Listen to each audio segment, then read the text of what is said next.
Well, good evening. Thank you for your patience. Welcome to our special event on the presidential election 2020, What Students Want. We're delighted that you have chosen to spend some of your time with us this evening. This is the first of a two-part event.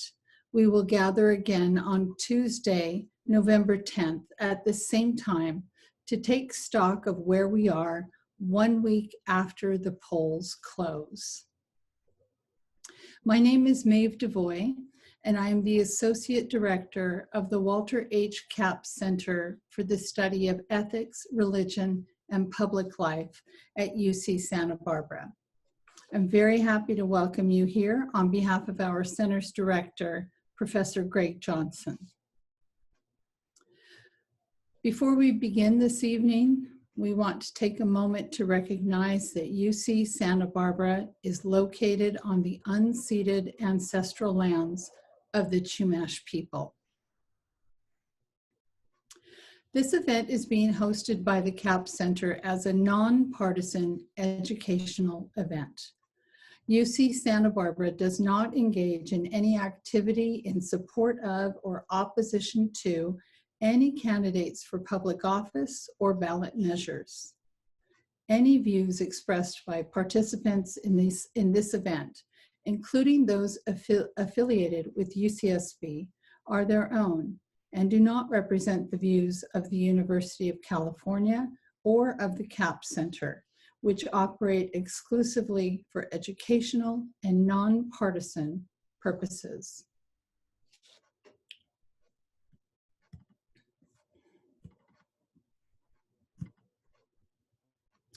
I would like at this time to take a moment to thank our many co-sponsors for this event who have given generously of their time, talents, and expertise.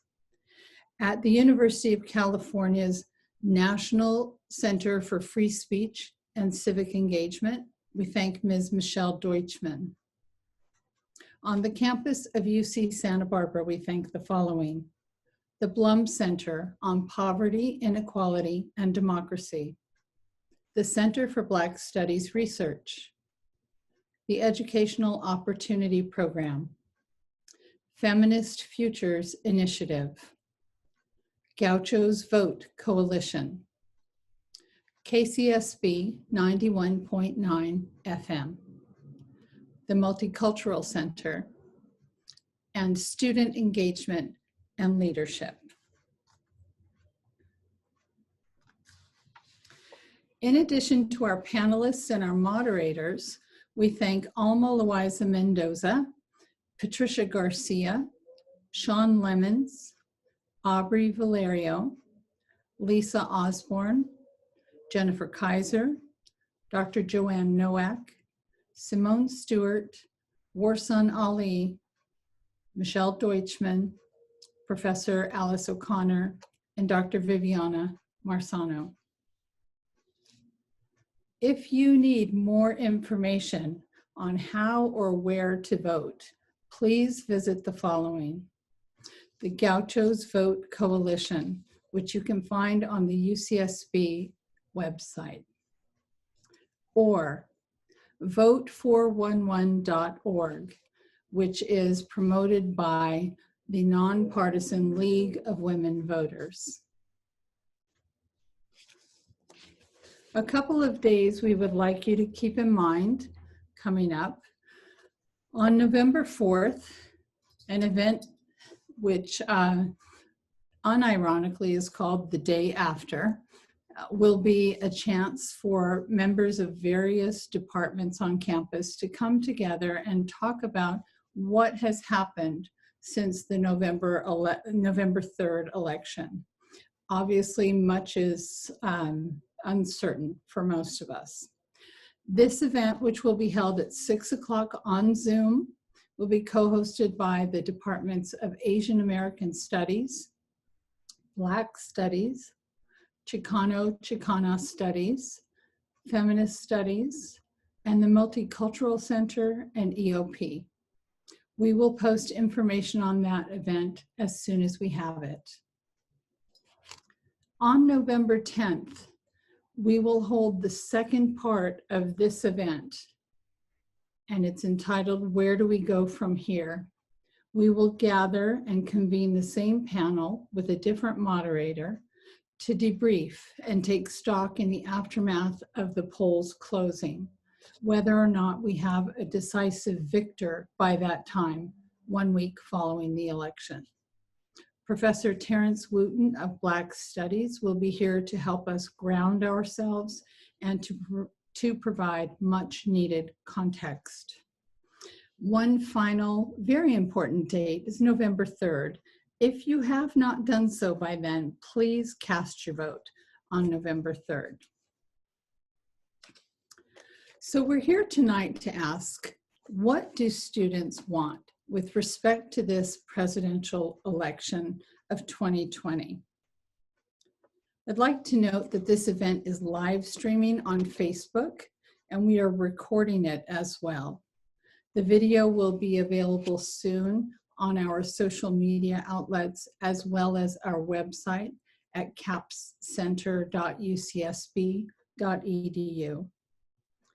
KCSB, our campus radio station, is taping this event and will broadcast it in the coming days at 91.9 FM. Our thanks again to our friends at KCSB. Our event this evening will take the form of a panel discussion. After brief introductions, my co-moderator, Aaron Jones, and I will pose questions to our 4 student panelists. They will each have a few minutes to respond to each question. At the conclusion of our discussion, we will field questions from those of you who are in attendance. Please submit your questions via the Q&A function on Zoom. We may not get to all of your questions, we will try to, but we do appreciate all of your questions. The CAP Center is dedicated to the promotion of civil discourse. In that spirit, participants have agreed to the following ground rules or community agreement for this discussion. Everyone has an equal voice. We listen with the goal of understanding. We assume goodwill and positive intent. We acknowledge that we may disagree, but we will not personalize or engage in name-calling or stereotyping. To that end, we invite our community attendees to engage in a respectful way with the panelists and with other attendees, and we thank you in advance.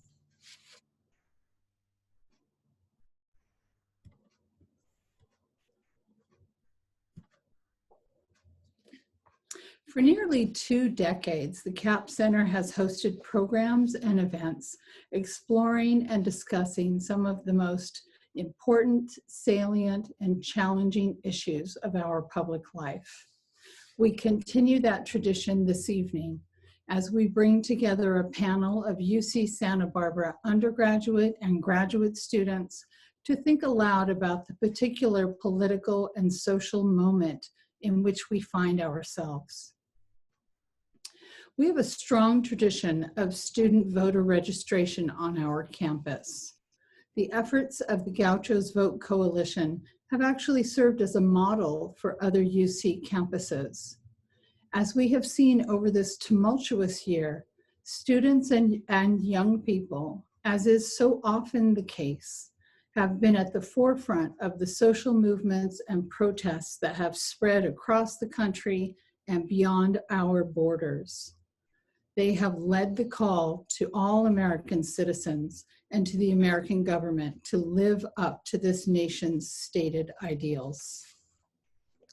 It seems then to be of special importance at this historic moment to foreground the experience, hopes, concerns, and motivations of students with respect to this presidential election. As we speak, with 7 days to go until Election Day, a record-shattering 60 million plus Americans have already cast their ballots for president. With the help of UC Santa Barbara's Blum Center, we have conducted informal polls of our students and asked them what is at stake for them in this presidential election. They named the following issues in no specific order as the most pressing and the most important as they decide for whom they will vote in this election. The COVID-19 pandemic and the federal government's response to it. The climate crisis, racial discrimination and violence against people of color, immigration, women's rights and reproductive rights, education, the importance of executive branch leadership, and the security and resilience of our democratic institutions. In our discussion with our student panelists, these issues will no doubt feature prominently. It's my pleasure now to introduce my co-moderator for this evening, Erin Jones of UC Santa Barbara's Educational Opportunities Program and Multicultural Center. Erin. Good evening, everyone, and thank you, Dr. DeVoy. It's a pleasure to be here with you all. I want to thank all the panelists for being here and joining us and all the folks behind the scene. Again, Erin Jones, I use he, him, his pronouns, currently serve as Director of EOP, as well as the Interim Director of the Multicultural Center. I'm very happy, again, to be here with you all for this very important conversation. I'm going to kind of get us going and going to ask our panelists to just briefly introduce themselves, and then subsequently I will then start with the first question. And just for clarity's sake, why don't we start with Alyssa, and then we'll go to Laith, and then Melissa, and then Shakir. So if you can just give us a brief introduction about who you are, and then we will jump right into the questions. So Alyssa, you want to start us off? Hi, I'm a third-year religious studies and political science double major at UCSB, and I'm thrilled to be here representing the undergraduate voice, along with Laith, who will introduce himself after me. I'm very excited to talk with everyone and just discuss everything that's going on in our political climate. Hello, I'm Laith. I'm a senior transfer student majoring in political science and applied statistics and data science. I'm excited to be here. I'm excited to have an academic conversation about what goes on around us, what's happening in our political environment, how we can raise awareness for everyone around us as well.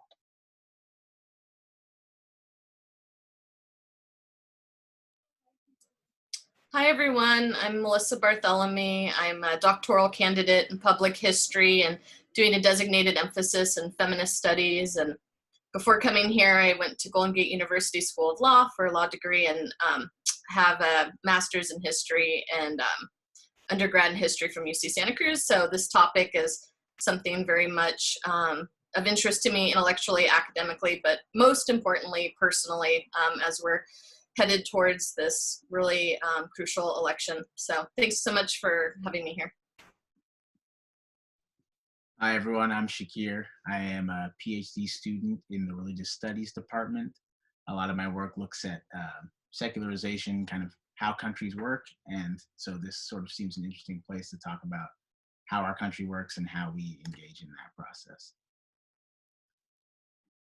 Right on. Thank you all very much. So we'll just get right into it with our first question. Alyssa, we'll start with you and we'll do the same order with Laith, Melissa, and Shakir responding.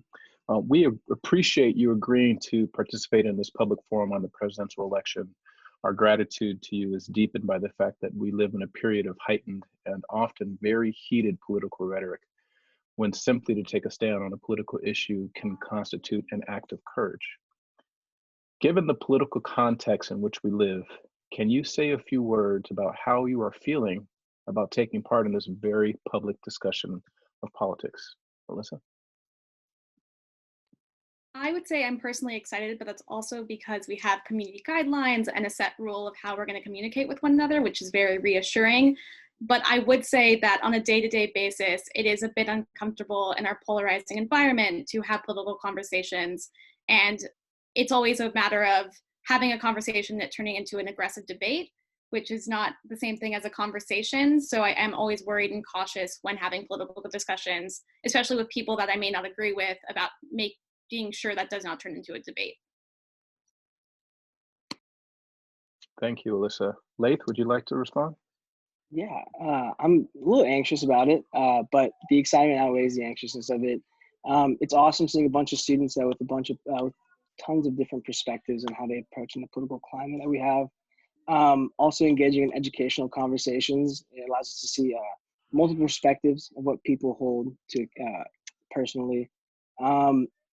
Also gives us different approaches and perspectives on how people see politics, how it affects them, their lives and their families in certain ways. So I'm excited to see how everyone feels about just general policies and see where we go from there. Also keep staying on the educational path of it. It's more of a conversation rather than just trying to make a point. So I'm glad that we're all here for to engage in a nice academic conversation. Thank you, Laith. And Melissa? Well, first I just want to say it feels really good to be in community together with those of you on the screen and those tuning in virtually who I'm not getting to see. I've missed a lot of the face-to-face interaction, and it's hard not being on campus and seeing everyone. I really want to thank Maeve and the organizers and the co-panelists for hosting this event. And for me personally, last year I got to serve as a fellow for the UC National Center on Free Speech and Civic Engagement, one of our sponsors. So I've been thinking a lot about these ideas of civil discourse and having conversations across difference. For me personally, I grew up just an hour away in Ojai, just an hour south of UCSB, and very liberal family. Came out as a lesbian when I was 19, but my in-laws are Republican, and some of them are evangelicals, and very different from my family upbringing. So just on a personal note, I'm also often trying to kind of navigate how we love someone very deeply and have very different political viewpoints and opinions. And so I think, being able to be together in conversation is just really important. So I'm really looking forward to being able to talk to everyone. Thank you, Melissa. And Shakir, how are you feeling about participating in this event this evening? In general, I'm feeling pretty good about it. It feels like something that can be important to sort of have this kind of conversation. In a way, the current climate feels tense politically, and it feels like there's a lot there that maybe wasn't there before. But personally for me, a lot of that stuff does feel like it was there before. It seems that now we're ready to talk about some things that actually a lot of people have been internalizing for a while. It's nice to sort of get these conversations out there. It's not that they're necessarily easy, but this sort of now it's public. Maybe it was private before. Those things seem a little closer together right now, and so I'm happy to talk about how some of those things that felt private before are actually what we want to talk about in a public forum, and I'm glad that we're able to all come together and do that in a public space. Thank you, Shakir. Maeve?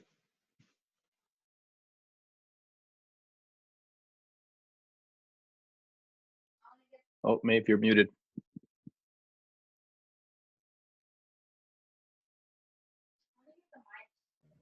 So you didn't get my gesticulation. You didn't quite get what I was saying. I think those were wonderful answers, and keeping all of those things in mind, I'd like to ask you about what you think is at stake for you in this presidential election of 2020. We very deliberately chose to focus on the presidential election for the majority of this event. Are there one or two issues that are of most concern to you as related to who you will choose to be the next president of the United States? And we would ask to reverse your roles this time. I'll ask Shakir first, then Melissa, then Laith, and then Elisa.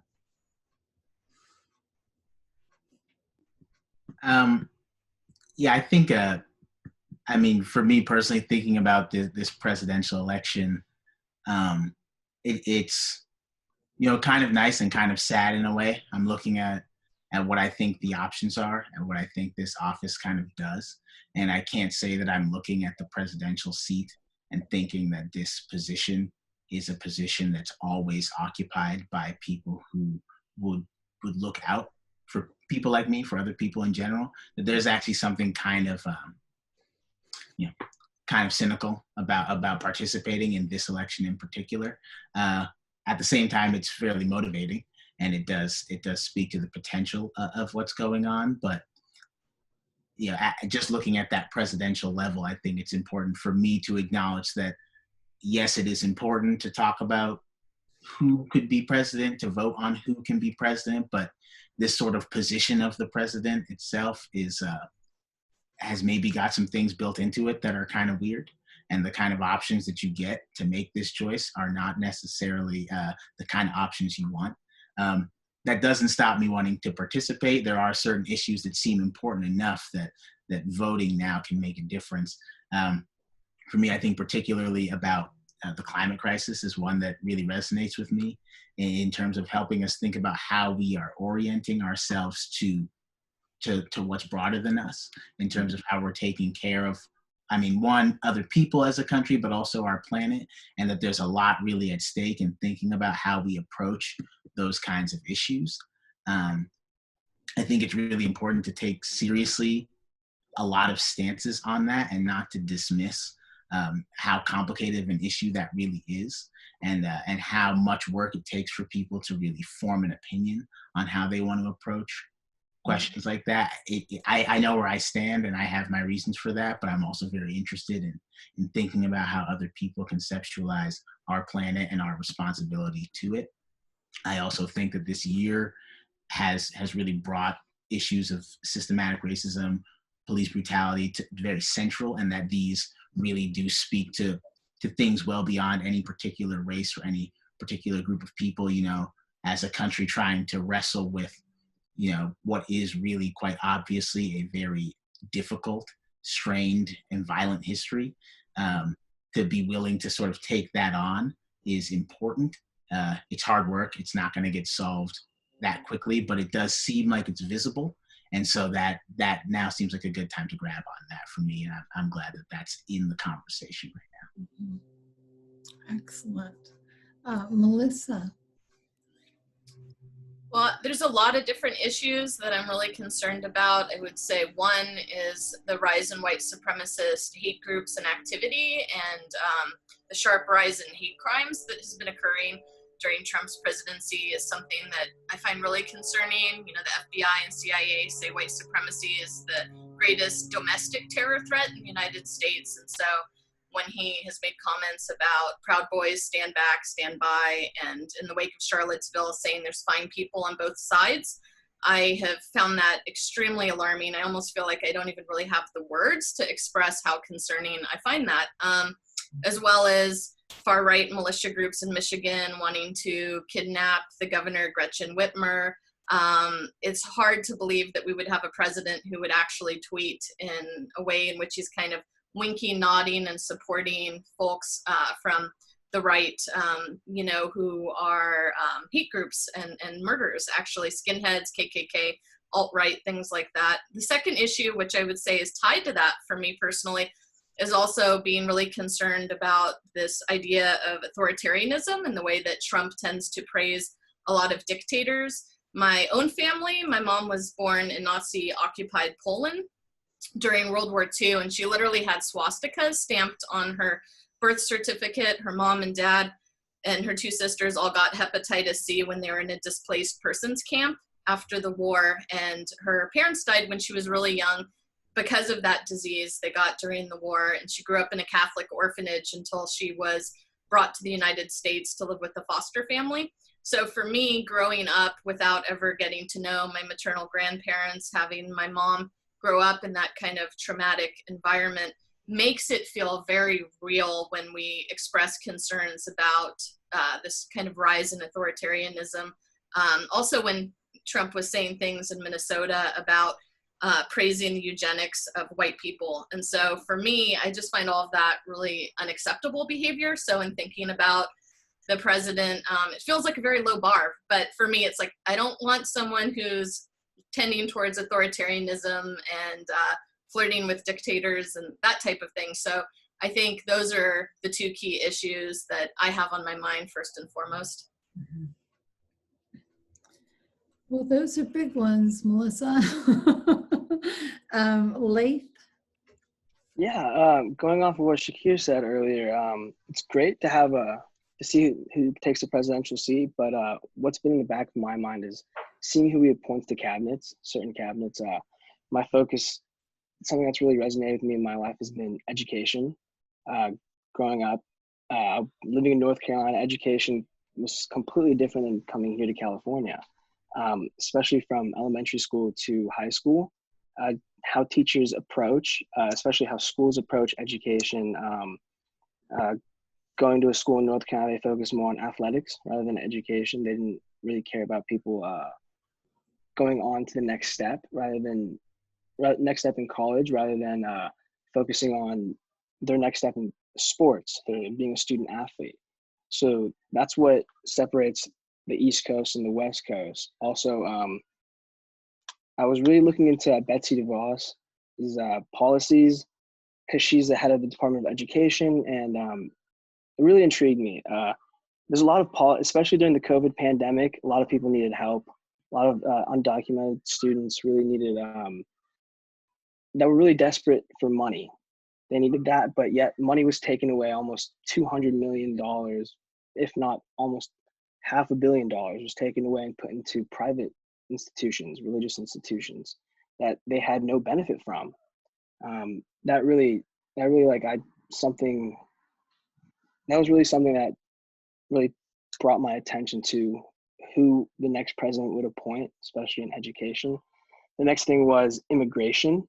Right when the president took office, the first thing he did was put a Muslim ban on certain countries. And me being an Arab American Muslim with parents who are immigrants, that really made me concerned. It made me scared, and it made me worry for my family back in the Middle East as well. So just seeing what kind of policies are going to be coming from the next president or the current president, it really just draws my attention to how they choose to execute and what stances they take, because there's multiple immigrants here. This land this country is formed on immigrants. So definitely who they choose to take office in their cabinets, certain departments of education, Department of Health, and whatnot. So that's definitely something I've been really looking into.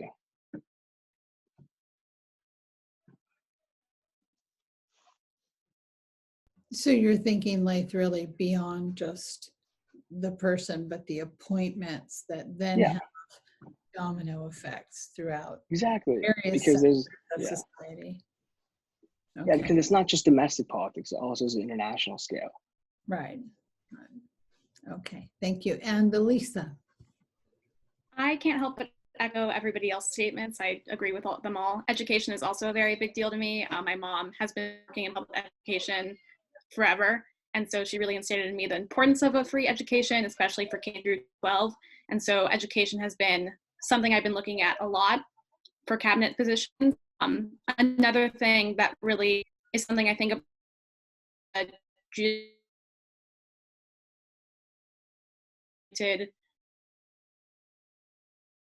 We lost you there. merits is election, which is alarming, but it's not just the Supreme Court, it's other judiciaries throughout the state that also is concerning and is affected by our current president and the president that will be elected this coming up term.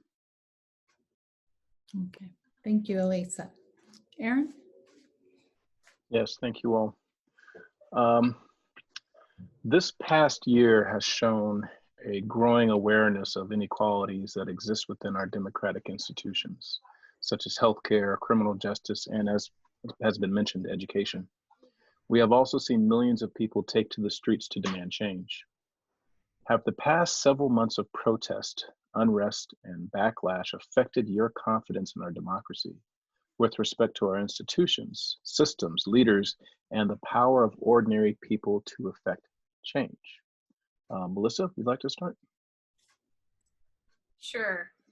I'd say both. I'd say the past several months have both made me concerned about our democracy in terms of Trump and the White House, kind of writ large, trying to squash protests. But I've also really had my faith renewed in terms of the power of ordinary people affecting streets, change by taking to the streets with Black Lives Matter protests and demonstrations, not just in our nation, not just locally, but around the world. I think it's, you know, really great that I've been able to participate in protest demonstrations downtown Santa Barbara, UCSB, and elsewhere, just as an example of individuals affecting change. On our own campus in May, we had an undergrad history student named Michael Sanders who organized a solidarity march in wake of the police killing of George Floyd. And over 1,000 students, faculty, staff, community members all participated, gave speeches, walked from Stork Tower to Coal Oil Point. And I read an interview with Michael where he said he just kind of had the idea and began the planning on his own without an organization, right? So it really illustrates the importance of individuals stepping up, finding community, getting engaged.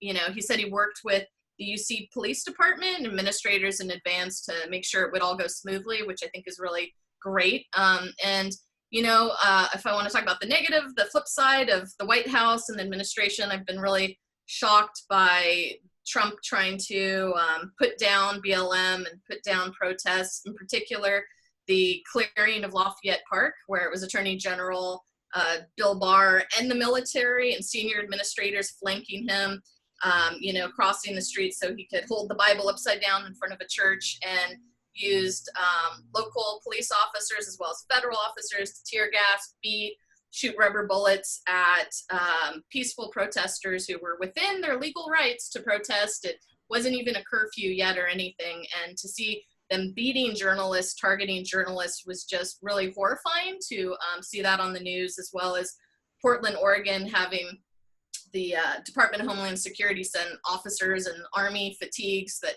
weren't even marking their names or identities and grabbing people off the streets, putting them in a van, taking them to an undisclosed location and interrogating them. It really felt like that speaks to some of the authoritarianism that I was talking about in my last answer, in terms of feeling like, what is going on? How is this a democracy when we have that kind of behavior happening right in front of our eyes? I could go on and on about Kenosha, Wisconsin, and Kyle Rittenberg, and, you know, the gun-wielding people in Michigan, anti-mask, all kinds of things that are happening.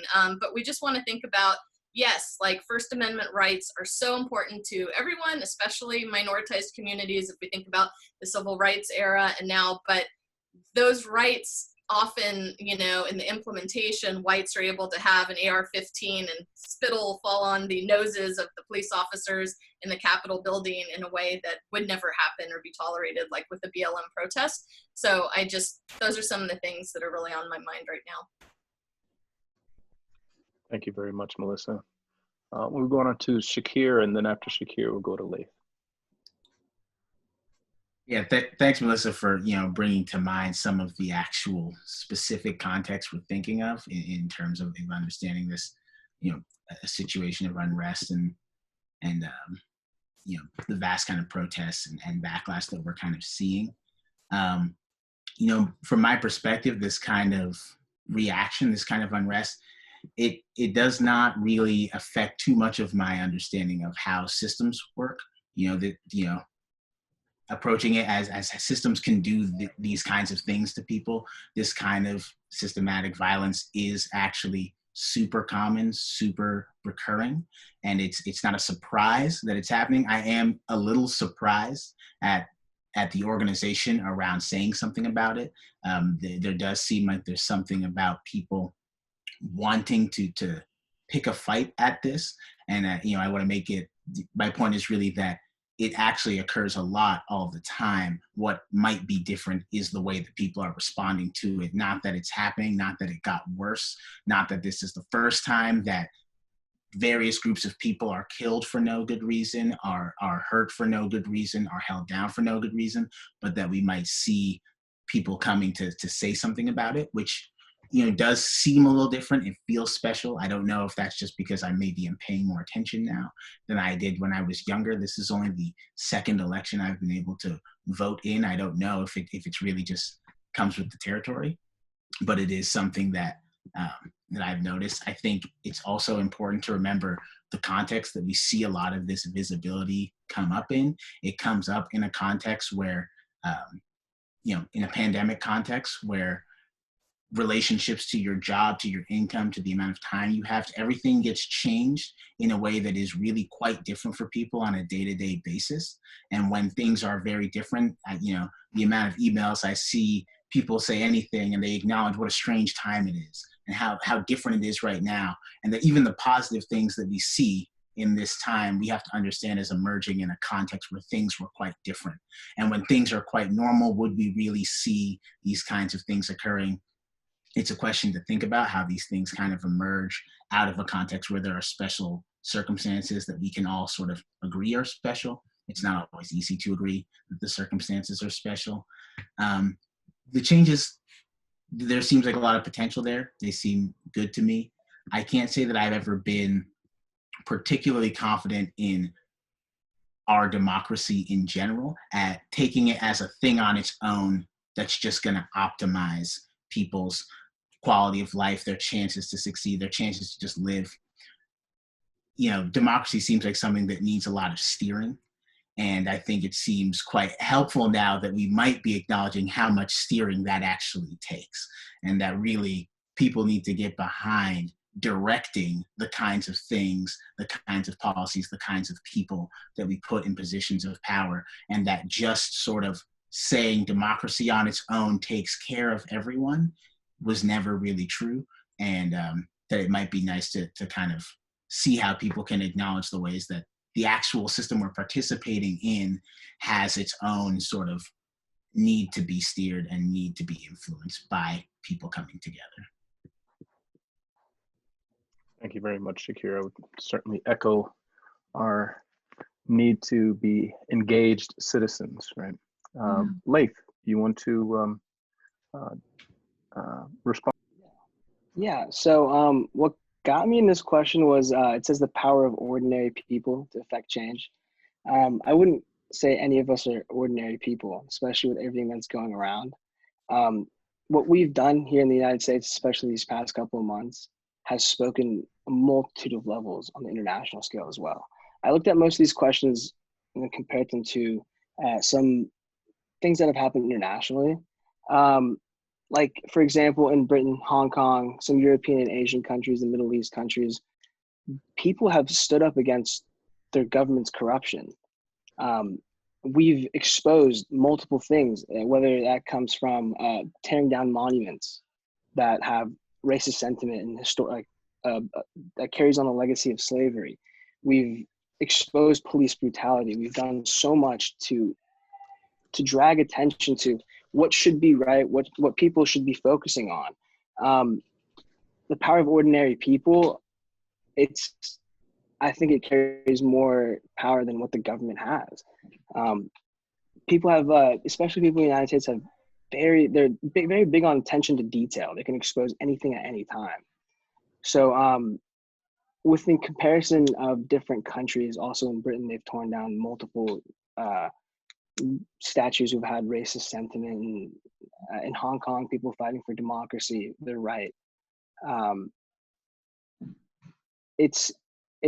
have confidence I just have confidence in the people behind the ballots that demand change. And it's up to us to push for that change. And it's up to us to actually go out and do something about it rather than just continue talking about it. There always has to be action. And I feel like if action were taken, that's the best way to implement change. I'm not saying it's like affected my confidence in our democracy. I just feel like it's increased my confidence in us ordinary people. So yeah, it's interesting that part, ordinary people, is something that's really gotten my attention, because I don't think any of us, especially what's happening, we're ordinary for doing what we do.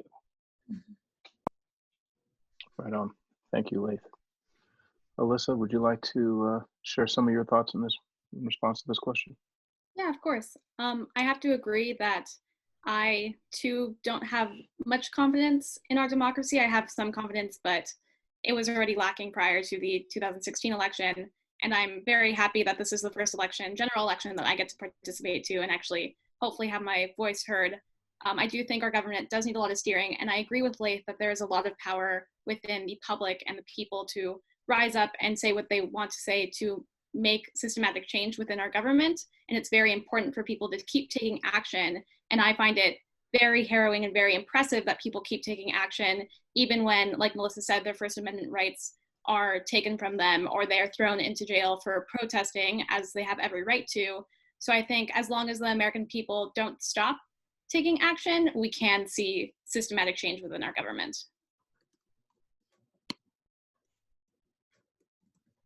Thank you all very much. Maeve? Okay, fantastic answers. I want to switch just a little bit and ask how your vote, specifically how your vote for president, reflects how you see yourself now and how you see your role as a citizen of the United States of America. In other words, do you believe that your voice has been or currently is represented in our democracy? And it looks as if Elisa would like to speak to that first.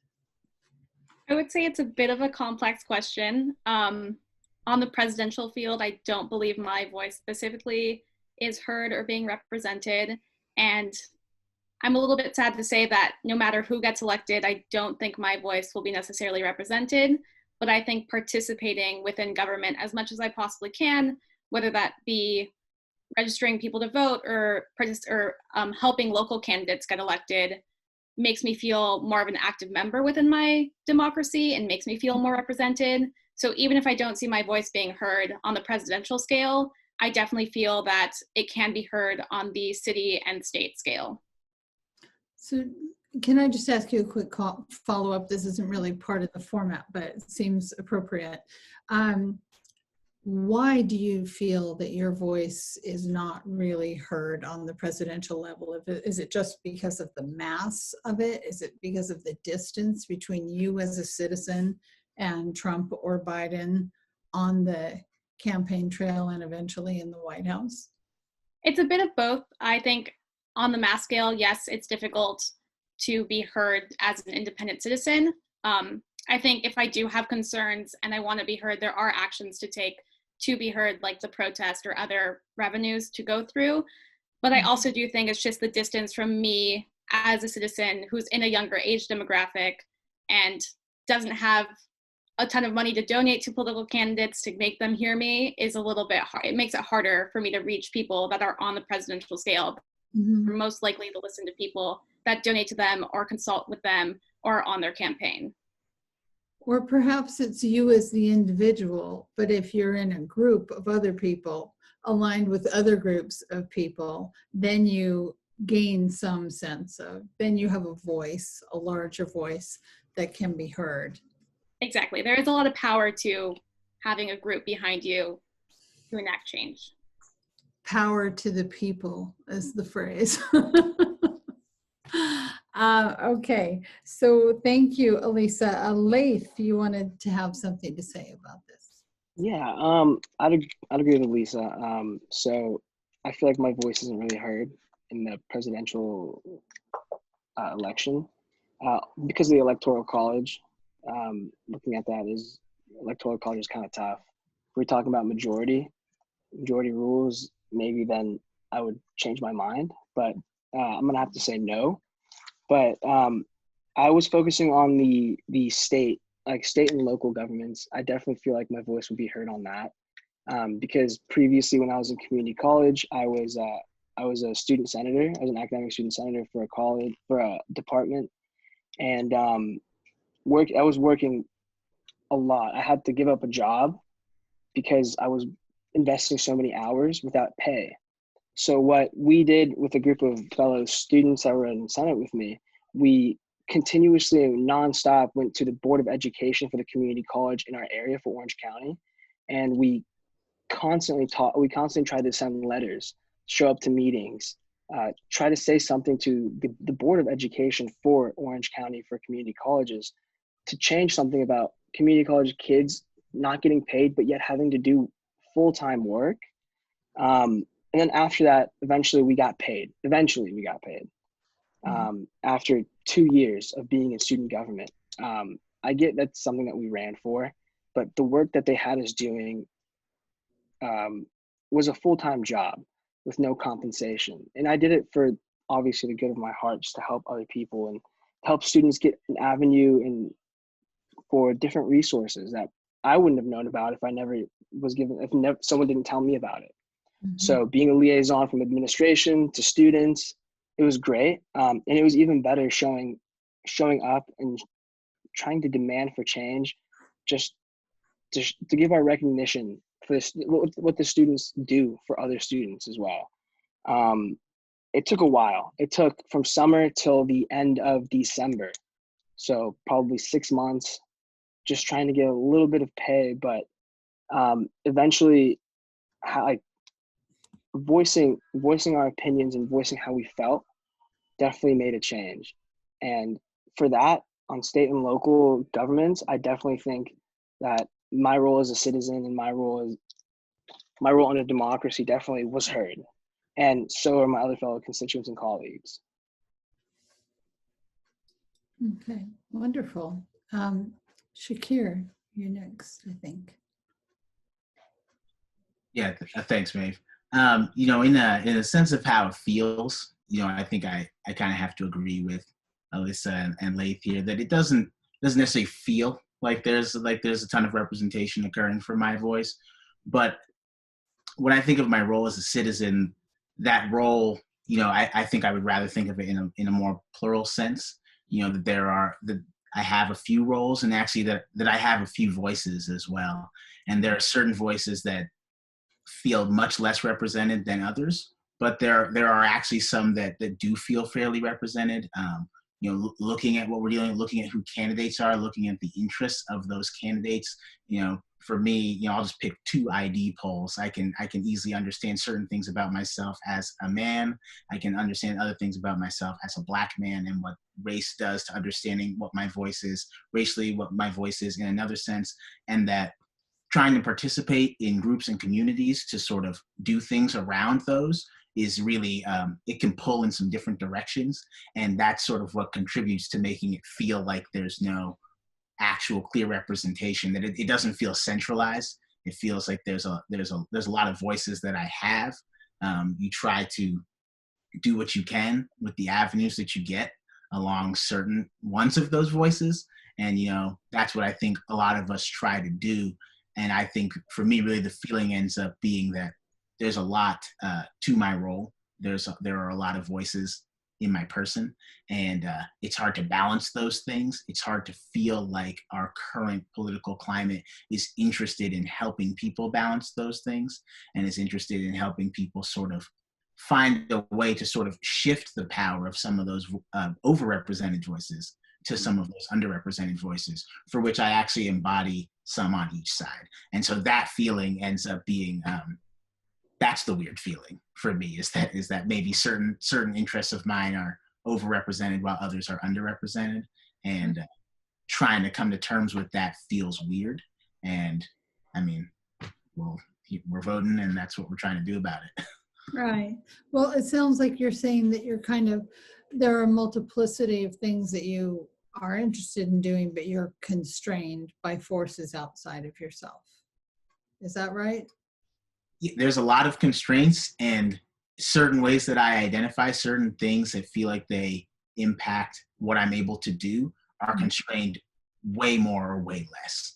And when I start to think where I can identify with others, where I can start to consider how we can do things as a larger group, it might be in thinking about my multiple voices, and maybe not lingering on the more powerful voices that I have or the less powerful voices, but really trying to get things to work together. Things are constrained, but it doesn't seem equally so for everyone, and it doesn't seem equally so for even me, depending on what spaces I occupy and what things I choose to do. Right. Fascinating. Okay. Melissa, you had something to say. Yeah, building somewhat off of what Shakira is saying in terms of our own identities and voices and the multiplicity within us, there's a lot of different ways I can kind of think about, you said, how do you see yourself now? How do you see your role as a citizen as part of the question? And for me, like just thinking being a lesbian, I'm very much still a second class citizen in a lot of ways in terms of my wife and I think very carefully about where we feel safe and comfortable living. The fact that certain states we could be lawfully evicted from our housing if the landlord just didn't want to rent to us, really just on a day-to-day basis of who to come out to, when we want to come out and don't, and feel safe or not, and holding hands in public or not, and all those things. So when I think about my identities, like the LGBTQ community is definitely one identity, one community I've been very involved with in terms of social justice activism. And so for me, I still struggle a lot thinking about like the US Supreme Court and the fact that carved above those doors is the phrase equal justice under law. But we know we have never had equal justice under law. We know we've just had another homophobic US Supreme Court justice take office who's unqualified, just literally unqualified for the position in terms of the number of years she's been a judge. And so, so those are difficult things to think about that are related to the presidential election, in the fact that the president nominates Supreme Court justices and they have lifetime appointments. So I think that's one crucial thing. In terms of being LGBTQ, lesbian identified, and thinking about, am I feeling represented in democracy or in the presidential, candidacy in terms of the two different parties, that feels very different too. Like at the Democratic primaries, when they had the debates for the nominees, the fact that they were talking about the murders of Black transgender women was something that, to be honest, in the past, I wouldn't have thought would be a discussion point in town hall meetings and debates. So I feel like there is movement.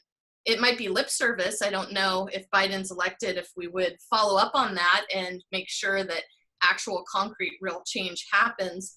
But I do see some hope, some optimism, at least from some of the communities I represent, in terms of that little dial moving far from what I would have thought 20 years ago when I first came out. It's still small incremental steps, but I'm an optimist, and like I do see some of the topics near and dear to my own heart being brought up in ways that they wouldn't have been in the past. So I can only hope in that way. Okay. Aaron? Right on. Okay. Maybe just take a couple minutes to answer the following. Do you believe that you have had equal and adequate access to information on voting deadlines and locations during the pandemic, including information related to where and how to vote, such as voting in mail versus voting in person?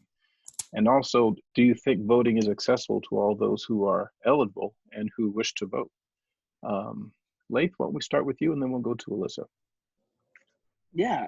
So, I mean, I have the privilege about being surrounded by people who are very politically active, especially in Santa Barbara. A lot of people are demanding change, whether that be on the state level, local level, like federal level as well for the president. So yeah, I personally think that I had equal access to everyone around me. I can't speak on everyone in the rest of the states. I'm not too sure. I would say no, but I can't really back up my claim of saying no to why not. But being able to vote by the mail definitely gives access to the majority of people who have hopefully registered to vote. So it's a lot easier than actually going out to cast your ballot. You can just do it in the comfort of your home. But I personally think that I have had a lot of information, whether that be through KCSB, whether that be through different organizations in the school, friends, family. I know my dad always keeps me on top of always voting, always having a say in what you need to do. So speaking on behalf of myself, yes, I have had adequate and equal access to information on voting deadlines, just because the ballot's coming straight to me and I can do something about it rather than just making an excuse of, oh, I can't go out today, I can't go out tomorrow, but I'll do it the next day.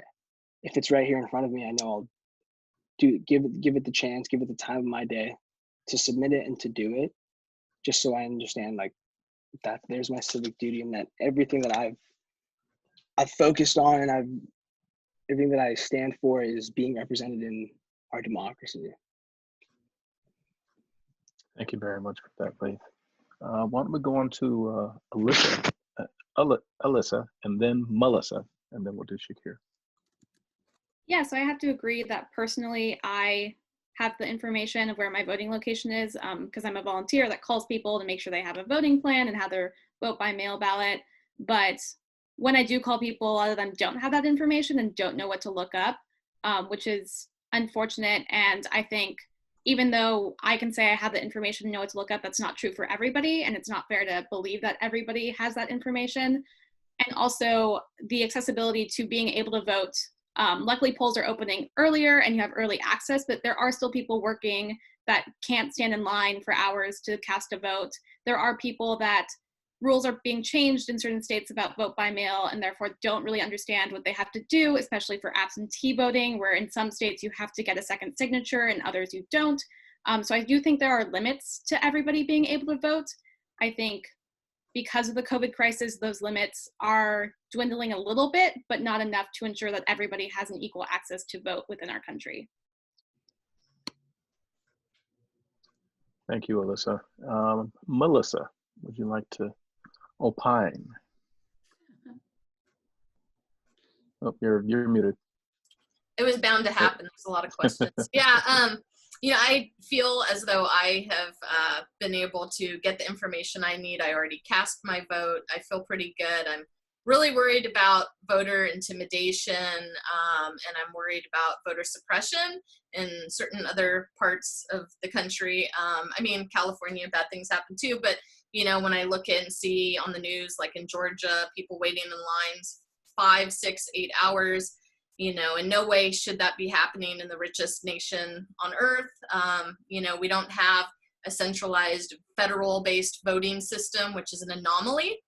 It's not an accident, it's intentional. If we think about voter suppression and the GOP back through time, right? And even right now, I think we very much see that in force. It's a key strategy to make voting less convenient. So in Texas, when they've removed ballot boxes, when they've shut down polling places, underfunded minority neighborhoods, and not provided the resources that are necessary, or purge voters from the rolls, or harsh ID checking laws, all of these things are part of an apparatus, right? It's not an accident. And by 2045, whites will be in the minority. And you know, it's happening, these shifts. And so we can anticipate not just this election, but I think increasingly through time, more efforts by the GOP, to be honest, to try to subvert much of the voting. And, you know, Trump very much has tried to confuse people. And I believe very strongly will try and mount a lot of lawsuits, regardless of who actually gets the popular vote in the election. So we will see. But those are a lot of my key concerns right now. Thank you very much, Melissa. And Shakir. Thanks, Aaron. I mean, I think for me, I was able to find the information that I needed. You know, I was seeking it out. So it was, I don't know if it would have come to me. I don't know if I can speak to how easy it is to sort of acquire the information and what kind of factors would change how easy that is for someone to get that information.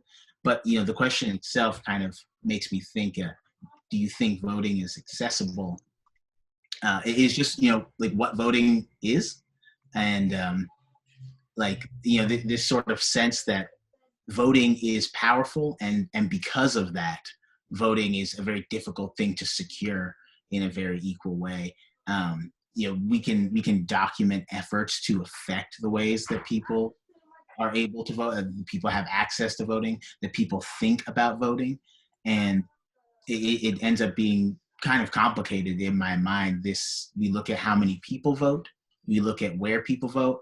I kind of wonder what would happen if everyone just voted. Would that necessarily make things easier to work out, or would it make things harder? not to say that voting isn't important, but like if the issue is that we're wondering if more people voting would necessarily fit our agenda or someone else's agenda, that actually voting really just brings to the surface what's really complicated about our country, all of the different ideas and voices and things that people want to do. And, you know, I already said it before, I think democracy is a system of organization that takes a lot of work. And, you know, voter suppression in a lot of ways almost makes it seem like it would take less work than that it would take more, that when you can simplify some of the ways and the people who are voting, you can sort of predict and deal with it differently. And I think it's complicated, but I think that the reasons that some people find it more accessible or less accessible are built into the way that democracy kind of works. That it would be weird to have a democracy where everybody literally voted and you knew what everyone said. I think that's kind of more of an ideal about how voting would work, although I don't know if it's really ideal or not. I don't know what would happen if that really played out. Right on. Thank you. Thank you all very much. We're going to transit. This is actually going to be the last question that Maeve and I will pose, and it's a very good follow-up to the previous question. But this will also allow us time to hear from all of you who are attending. So I just want to remind you, if you have a question for our panelists, please go ahead and use the Q&A. And we will be monitoring that for appropriateness and whatnot, and we'll be happy to pass along those questions. So please feel free. But the last question, and Shakir, we're going to come right back to you and start with you. And again, it's a good follow-up to the previous one in talking about the vote. And the question is, what motivates you to vote? And what would you say to those students who are disengaged from the political process, who plan to sit out the election because they are not pleased with either of the two main presidential candidates, or who are ineligible to vote for one reason or another? Thanks, Aaron. I mean, I think for me personally, I've kind of already sort of put my perspective on the democratic process. I'm fairly cynical about it in general. But I'm an emerging political citizen. You know, I have only been able to vote in an election before this, and I'm coming to terms with how much work it takes, coming to terms with balancing out, you know, the kinds of steps that can occur. And voting seems like an important piece of the puzzle to me. And that's what motivates me to vote. It does. I don't think I get too carried away. I don't think that I really find it to be the only thing that me as a student, as a political citizen, as a young political citizen can do. But it does seem like it has legs. It does seem like the things that we do when we vote do affect the conditions of people fairly immediately in a lot of arenas, in a lot of different ways. I think that it can affect me myself. I think it's also important to think about how that changes along levels, you know, past just voting in the presidency, and thinking about where you're going to see those immediate kind of changes that motivate you to vote. But I mean, it kind of echoes back to what I was saying originally. I'm not sure that I've ever felt that the system I'm participating in was designed to work for me. And so I don't think that the tool I'm given to participate, voting, is necessarily my only tool. And that if I lean too heavily on that, am I really doing all the work that I can do? That there's actually a lot of things outside of this system of voting, out of formal politics, that makes these things work. And to people who are disengaged, who don't want to vote at all because they don't like the choices, I say, well, don't blow up what that vote is. That vote is a piece of it. If you're disengaged with the voting part, you can be engaged in other ways, but you should probably still participate in that voting part. It does have real effects on people right now. And for people who can't vote for one reason or another too, that the whole political system does not work just strictly based on the very formal voting activities that we engage in. And that if we look at the people, I mean, democracy in America was slow to let a lot of people even participate. It doesn't ring immediately as though then that's going to be your way to fix all the solutions, to find all the solutions, when it was set up to work against some people. We do have to be looking for these other ways to do things about our organization, about our communities. And voting is a piece of that. I think framing it as a piece of it is what motivates me. I think if I leant too heavily on thinking that it was the only thing I could do, I actually probably wouldn't want to do it, because I think if that's all I've got, that's not going to fix it.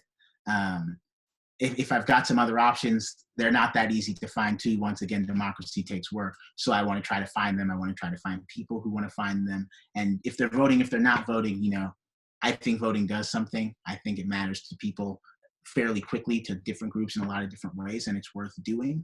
But it's also worth framing it as a part of a general being a political citizen, voting in things that go beneath the presidential layer and down into the local layer, and doing things that aren't necessarily in the forum of law in general, that aren't necessarily strictly in the political forum. There's a lot of things that we can do for our communities, and we need to pay attention to those as well. So putting it in that context is kind of what makes it worth it for me. Thank you, Shakira. It's very, very insightful. Melissa, what motivates you to vote, and what would you say to those who aren't as motivated? Well, first, I just want to say that was an amazing answer Shakir gave there. It's hard to follow that. I will take the piece on about the aspect of those who are not eligible to vote, because I think that that's an important part of the question as well, right? And so for me, growing up, it took decades before my mom became a naturalized citizen. She couldn't vote right away. Two of my best friends are immigrated here, and it took them several decades before they also had the right to vote. And all of them were very politically engaged in a lot of campaigns and a lot of local politics. And like Shakir was saying, there's so many things you can be doing besides voting in terms of, being an engaged individual trying to help affect positive change. So I think that that's so key. I just wanted to definitely echo that.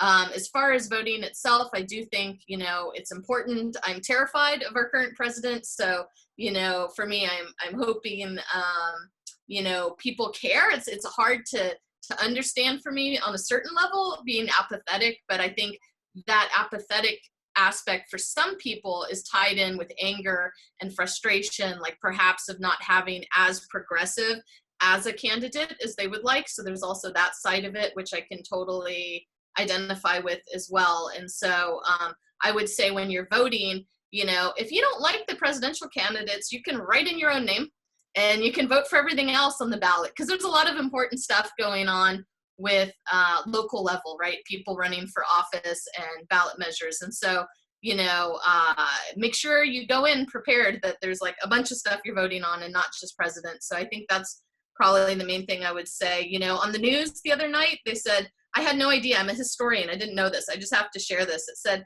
in the United States history, there's been 1,984 U.S. senators, and only 10 of them have been Black, right? And so for me, like, I'm a historian, and one way I kind of know this, but when you hear those numbers, for me, thinking about how far we need to go, like how much more has to be done. So regardless of who gets voted into office, like, there's no rest. I'm sorry, but we got to just keep pushing regardless. So that's where I'd leave it. Right on. Thank you, Melissa. Reminds me of the days I thought about voting for the George Clinton Bootsy Collins ticket, but I chose not to. Say that for another story. Alyssa. Yeah, so I guess I would just echo what both Shakir and Melissa said. I do agree that there are other things besides voting that you can engage in, especially if you're not eligible to vote, but have an interest in participating in politics. There are a lot of local politics that you can participate in, whether that be school board elections or, electing a new representative for your county. There's a lot you can do. I would say to people that are disengaged to vote, I definitely understand not liking the two main party candidates we have on the ballot this year. And like Melissa said, you can write in another name. There are other people on that ballot, but there are other issues that are state and local issues that might affect you, and you might have an interest in reading up on them. There's a ton of props on this year's California ballot that you may be interested in voting on. And I think, if you're not interested in the presidential aspect of voting, that's fine. But there are other aspects that might affect you and might impact you on a day-to-day basis that you might have an interest in having your voice heard in. And I would urge you to consider those as possible ways to vote. But obviously, if you don't want to vote, nobody can force you to vote, and you shouldn't feel pressured to vote if you don't want to. Right on. Thank you very much, Melissa. Leif, you want to, any final comments from you in terms of this question? Yeah. What motivates me to vote? Quite a bit of factors.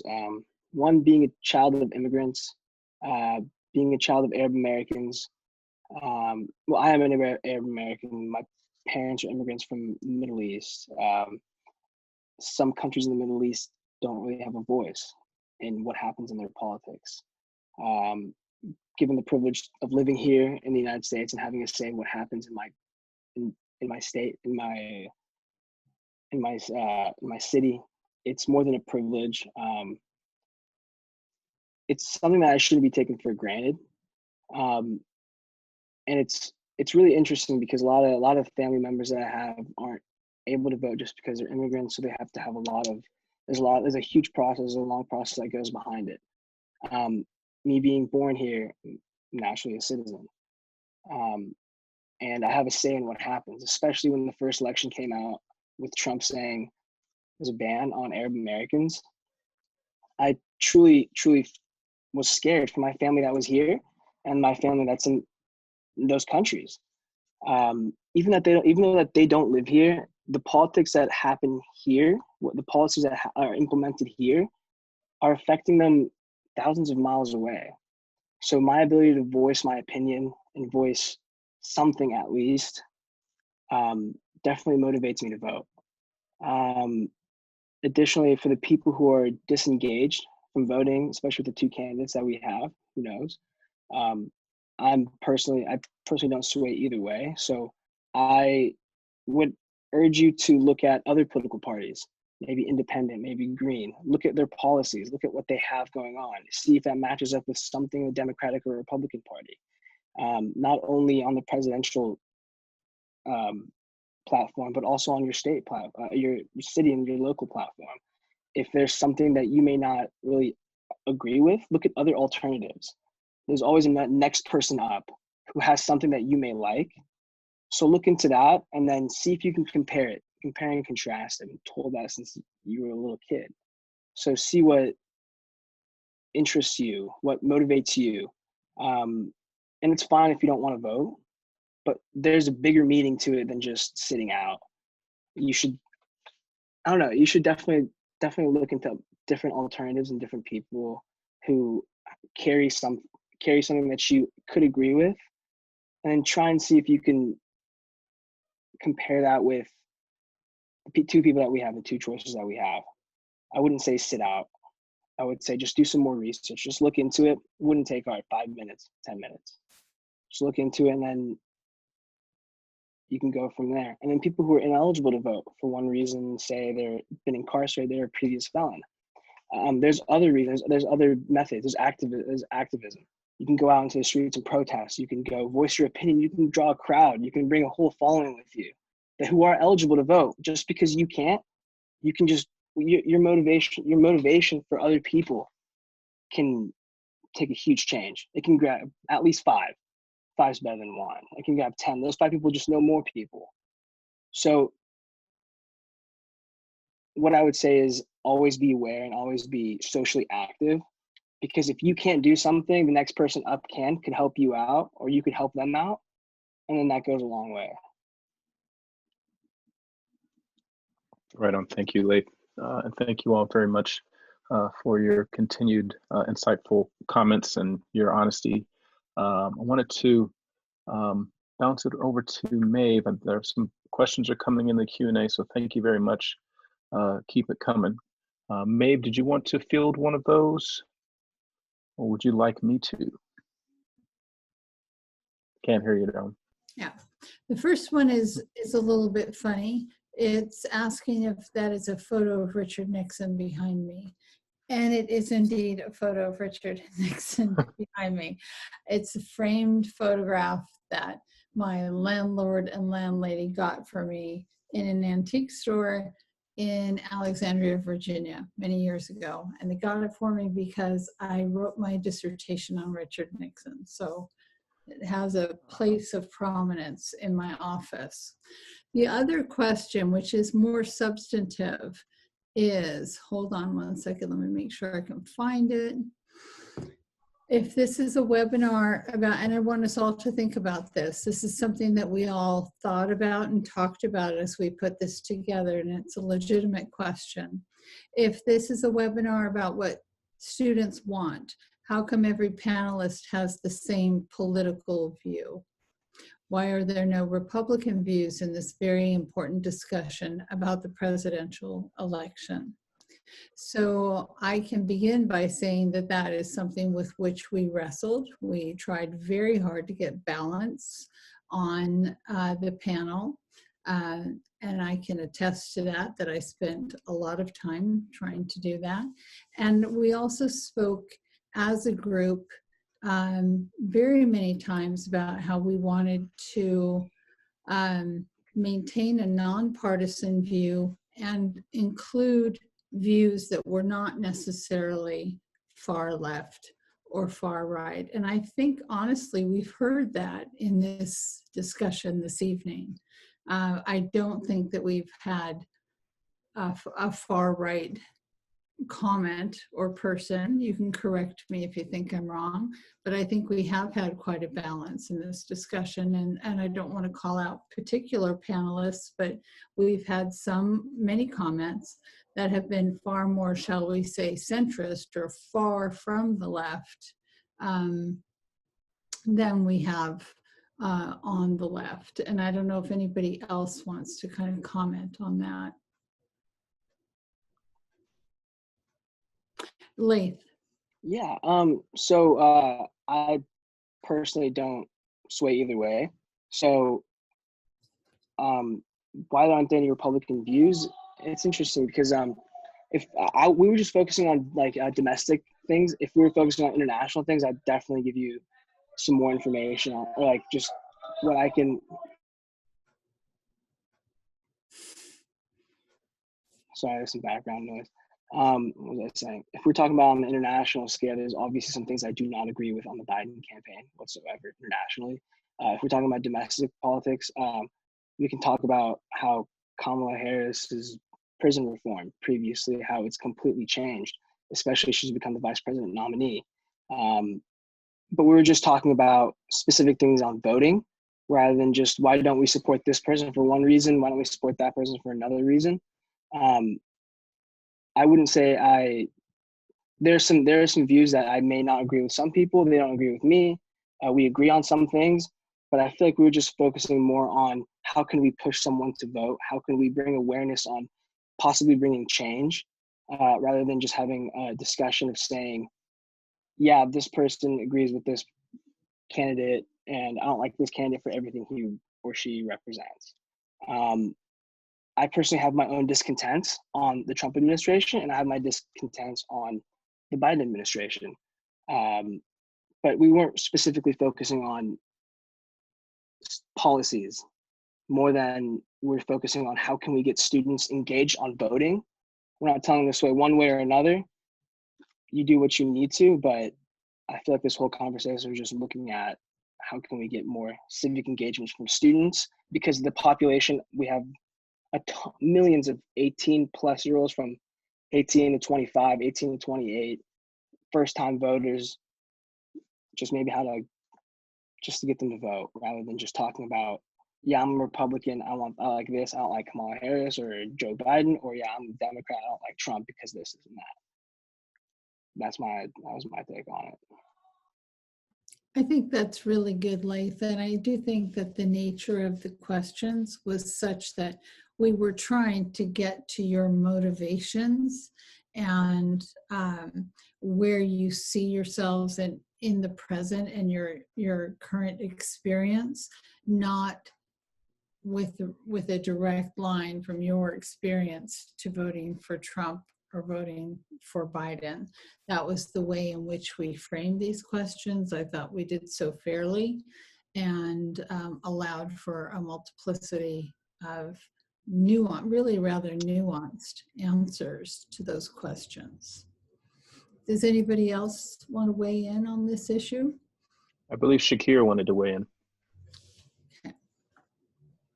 Yeah, I think I think it's quite an interesting question because, in terms of those questions that we answered, a lot of them were about what motivates us to vote, what is important to you. And I would not have thought that those would clearly signal any particular party affiliation. I don't believe myself to have any particular party affiliation, nor do I know the party affiliations of everybody involved.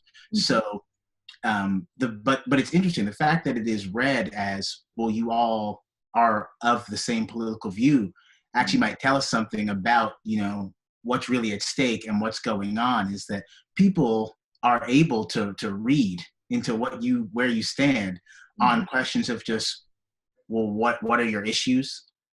What do you think about voter suppression? What motivates you? How engaged are you? These things are actually quite telling of potentially what is a very politically robust time that I'm kind of surprised but not surprised that you could pin things on those kinds of answers.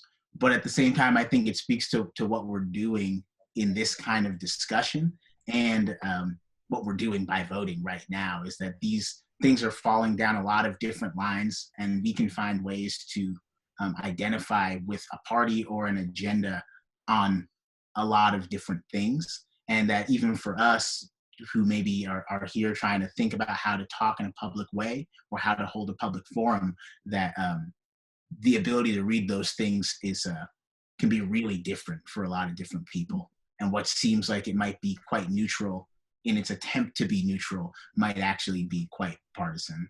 The way that it was neutral sort of portrays something to some other people, and we have to just deal with that as we try to talk.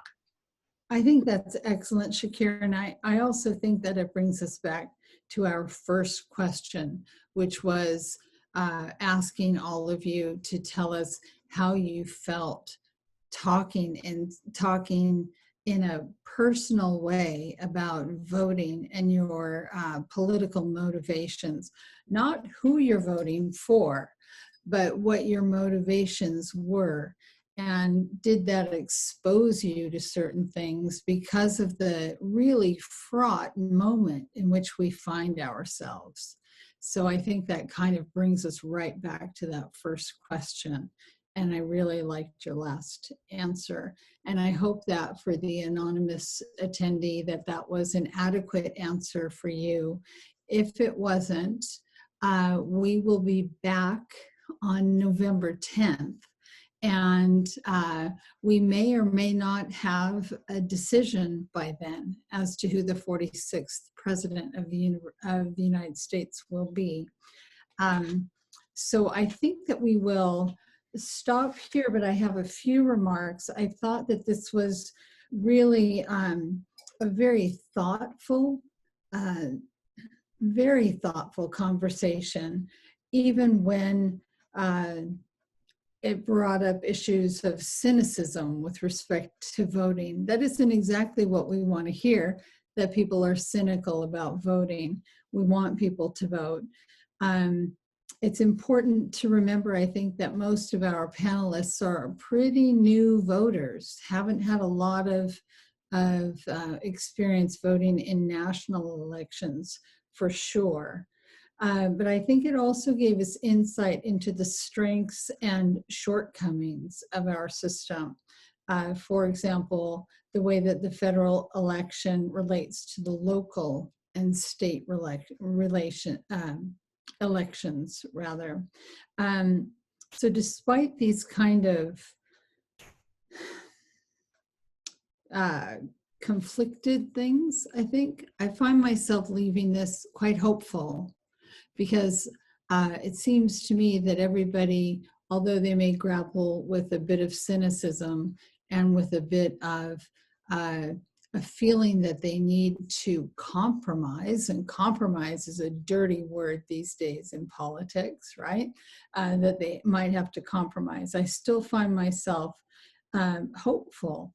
And I'm also hopeful that this event, which will again be followed up on November 10th, will also just be the start of many such conversations that we can begin to develop across campus, across our community, even beyond California, for as long as we're living in the world of Zoom. It's limitless for us to kind of get together, undergraduates, graduates, administrative units across campus, faculty members, any number of people, and interested people in the community and in communities, as a way of working together to solve these problems of our public life, and most importantly, given the mandate of the CAP Center, to do so in a civil way and to push ourselves past what's comfortable for us, and listen to others, and to be as fair-minded as possible. So I found this to be wonderful and illuminating, and again, quite hopeful. And I extend our great thanks again to our panelists, Elisa, Shakir, Laith, and Melissa. And we thank Aaron for moderating, and also with technical help, Sean, Alma, Patricia, and Jennifer. And then Terrence will be with us on the 10th as co-moderator. It's been wonderful to spend this time with all of you. I hope you got a lot out of it. We certainly did. We appreciate you giving of your time. And let's keep in touch, and everybody vote if you haven't, no matter who you're voting for, make sure you vote. And then we'll see you all back here on the 10th at 6 o'clock. So have a good night. Thank you very much. Thank you. Thank you all.